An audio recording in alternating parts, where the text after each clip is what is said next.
Vous écoutez Europe 1, il est 9h30. Le journal des médias avec Thomas Joubert. Bonjour Thomas. Bonjour, à la une ce matin, Gérard Depardieu n'est pas vraiment fan de télévision. Amir, favori des bookmakers pour l'Eurovision. Et puis Nabila cartonne en librairie. Et on commence avec Gérard Depardieu qui donne donc son avis sur la télévision dans Le Parisien. Le comédien est interrogé par des lecteurs du Parisien ce matin à l'occasion du lancement de la série Marseille sur Netflix. Il affirme qu'il regarde peu la télévision mais donne quand même son avis sur certains programmes. Le grand journal de Canal+, me fait chier, c'est de plus en plus superficiel, dit-il. Les chaînes d'infos sont des abrutissages. Pour qui ils prennent les gens, l'information est de plus en plus détestable pour Gérard Depardieu. Accepteriez-vous de participer à Rendez-vous Inter-Inconnu ? Non, j'ai horreur de déranger les gens, je trouve cela lamentable. Qu'avez-vous pensé de la série 10% sur le monde du cinéma ? Ils m'ont proposé un rôle, mais qu'est-ce que tu veux que je foute là-dedans ? 10% me fait chier parce que c'est faux et caricatural. J'adore. Enfin, sur la politique, un seul élu trouve grâce à ses yeux Vladimir Poutine, un homme intéressant, indépendamment de ce que les médias en disent. J-8 avant la finale de l'Eurovision à Stockholm. Et oui, l'événement sera retransmis en direct sur France 2 samedi prochain. On aura l'occasion de vous en reparler la semaine prochaine. La France est représentée par Amir avec le titre J'ai cherché qu'on entend partout en ce moment. Et selon les derniers pronostics des bookmakers, Amir figure en très bonne place parmi les favoris. Il arrive même en tête ex aequo avec le candidat russe. Suivent l'Australie et la Suède. Les bookmakers attendent maintenant de découvrir la mise en scène et la chorégraphie des candidats qu'on verra mardi et jeudi prochain lors des demi-finales. Et on croise donc les doigts pour Amir. C'est la première fois depuis des années qu'un candidat français est placé en tête des pronostics. Voilà, émission spéciale vendredi, bien évidemment consacrée à l'Eurovision avec en Suède, on aura les présentateurs, on aura également Amir qui est le représentant de la France. Ils seront tous en direct avec nous de Suède. Nous on sera ici à Paris. Voilà. Et eux, C'est dommage. Ça, c'est va. dommage. On parce y que va. nous on peut aller jusqu'au quai de Seine, pas plus loin. Après c'est beaucoup plus cher. Un nouvel épisode de Koh-Lanta ce soir à 21h sur TF1. Le dénouement de cette saison approche et on sait déjà qu'il y aura une nouvelle saison de Koh-Lanta. Denis Brognard l'avait annoncé sur son compte Twitter. Un outil qu'il utilise beaucoup pour donner des informations ou répondre directement aux téléspectateurs.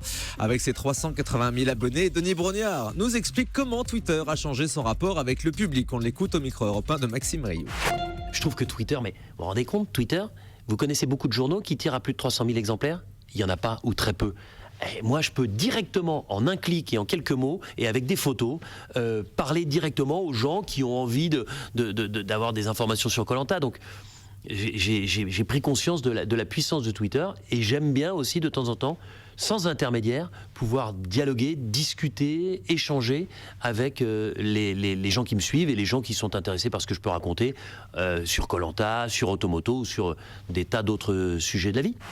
TF1 va enchaîner la saison 11 et la saison 12 de Grey's Anatomy. Pour une fois, les téléspectateurs n'auront pas à attendre plusieurs mois pour découvrir la suite d'une série. Les 2 derniers épisodes de la saison 11 de Grey's Anatomy seront diffusés le mercredi 18 mai et la saison 12 commencera dès la semaine suivante, le mercredi 25 mai à 21h. Cette nouvelle saison inédite qui est actuellement en cours de diffusion aux États-Unis. Le réalisateur Pedro Almodovar sera l'invité de C'est à vous ce soir. Encore un joli coup pour le talk show de France 5. Après Daniel Craig et Kevin Spacey, C'est à vous reçoit ce soir une nouvelle vedette internationale, le réalisateur espagnol Pedro Almodovar. Donc, il sera à la table d'Anne-Elisabeth Lemoine à l'occasion de la sortie de son nouveau film Julieta, qui sera en compétition officielle au Festival de Cannes, alors que le grand journal sera en best-of lui ce soir. Une candidate en moins à Miss France cette année. Les candidates seront au nombre de 30 Comment au lieu ça va de 31. C'était Jean-Pierre Foucault, ça. Émission ratée. Car Non, on a bien reconnu Vous avez Jean-Pierre reconnu Foucault. Ah bah oui. vous faites Geneviève de Fontenay alors, je dis. Oh bah moi non hein. On l'embrasse, Geneviève. Elle nous écoute Ah tous les bah matins, oui, vous savez. j'adore, bah oui. Elle me commente l'émission avec des SMS le matin. Ah, c'est vrai. Ouais, Génial. Alors les candidates de Miss France, il y en aura 30 cette année. Les comités Languedoc et Roussillon ont fusionné. C'est une annonce de TV Mag. Un autre changement, il n'y aura pas de représentante de Saint-Pierre et Miquelon puisque la collectivité d'outre-mer défend ses chances seulement une année sur 2. En revanche, il y aura une Miss Saint-Martin et Saint-Barthélemy. Ça, c'est nouveau. Les 30 candidates participeront au concours. La grande cérémonie aura lieu au mois de décembre à Montpellier. Près d'un tiers des internautes français piratent des films et des séries. Plus de 14 millions de Français au total ont utilisé au moins une fois par mois un site de streaming ou de téléchargement en 2015, selon une étude de Médiamétrie pour l'association de lutte contre la piraterie audiovisuelle. Cela représente un tiers des internautes français qui regardent donc des films ou des séries de manière illégale sur le net.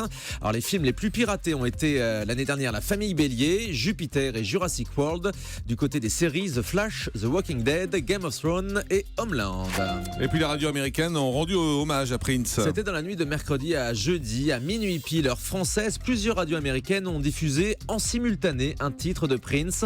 Il s'agissait de Nothing Compares to You qui a été choisi pour ses paroles. La chanson dit « Cela fait 7 heures et 13 jours depuis que tu as emporté ton amour », ce qui correspondait exactement au temps écoulé entre la mort de Prince le 21 avril dernier et la diffusion de cette chanson sur toutes les radios.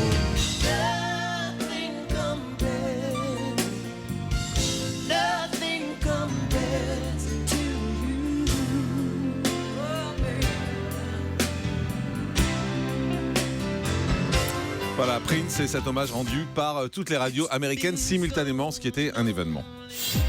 On termine avec le chiffre du jour. 40 000, les 40 000 exemplaires du livre de Nabila mis en place en librairie ont tous été vendus. Sa biographie figure encore dans le top 10 des meilleures ventes en ce moment. Selon TV Mag, l'éditeur Robert Laffont a même commandé un retirage de 40 000 nouveaux exemplaires. Merci beaucoup Thomas Joubert.